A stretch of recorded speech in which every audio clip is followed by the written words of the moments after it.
We're back with Dr. Art Laffer. Art, in Canada, we've seen our energy sector suppressed not only by the Biden administration, who canceled the Keystone XL pipeline, but by the Trudeau government as well. What are your thoughts on that, and how best for Canada to maximize what I call its birthright? Yeah, let me just say that I think the canceling of the Keystone pipeline was fundamentally one of the most damaging things we've done in a long time. And they used the global warming as an excuse for closing it down. Ves, if I can say, global warming is caused by the burning of hydrocarbons, not by the mining of hydrocarbons, not by the producing of them. The US and Canada are the two best producers of hydrocarbon. If hydrocarbon is going to be used in this world, it is better for the world, the world, that it be produced in Canada and the US in our partnership. Now, what you want to do once you burn the hydrocarbon, that's another story. You may want a carbon tax, you may not. But the carbon tax should not be on the mining of carbon, it should be on the burning of carbon. And, when you look at this, it's called the Bhagwati theorems. When you've got a problem, always focus on the problem directly, not indirectly. And using a production solution to a consumption problem is totally inappropriate and will cause misallocations and expenses and damage to all economies. And these people are not well enough educated, unfortunately, to even understand that distinction. It's just sad to me. I am not one who can dismiss global warming. Al Gore and I worked on some of this, and we came up with a proposal together where we'd have a carbon tax, and it would be offset because a carbon tax would hurt the economy. It would be offset by an exactly equivalent income tax cut or payroll tax cut, dollar for dollar. And, I would support that measure every day of the week and twice on Sunday. That's the way to go about it, not do all these regulations, restrictions, requirements, and putting in silly bureaucrats from government who don't know straight up from sick'em to run the thing. The problem is not the production of hydrocarbon. The problem is the burning and consumption of hydrocarbons. And that is the problem. And that is something that is not solved by canceling the XL pipeline, not solved by prohibitions on production, any of that stuff.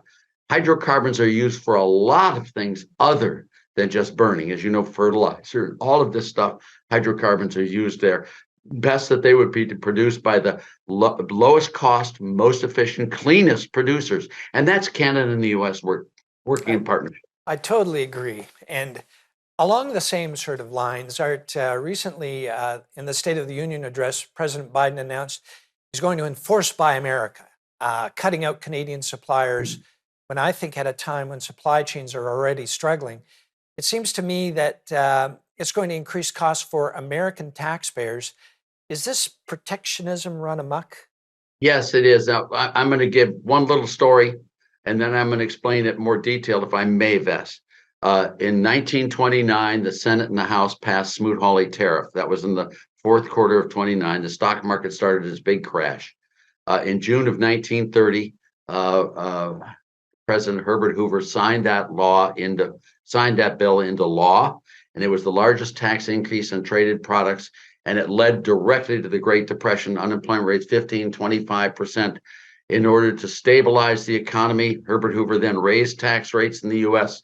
first from 25% to 63%, then to 79%, ultimately up to 94%. It led directly to the Great Depression, which led to World War II. The protectionism is anti-economics, but it's really anti-world. We put on sanctions on Cuba in 1959. Have you seen how those worked? They don't. The Cubans, they've never learned to love free market, pro-growth, democratic economic capitalism. They're still just as bad, but they hate the United States. I couldn't stand a world where we and Canada didn't love each other instead of hate each other. He is fostering hate on a global economic scene. You love your customers, Ves. I love my customers. I want to take them out to dinner. I want to talk. We may have disagreements. That's fine, but we talk them out.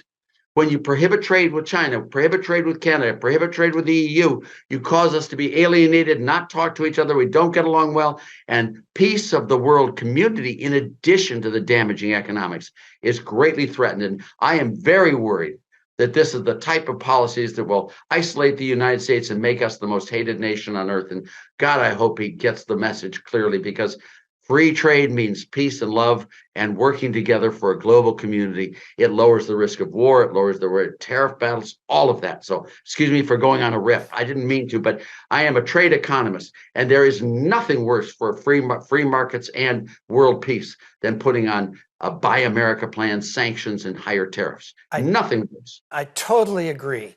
Hold that thought. We'll come back right after the break.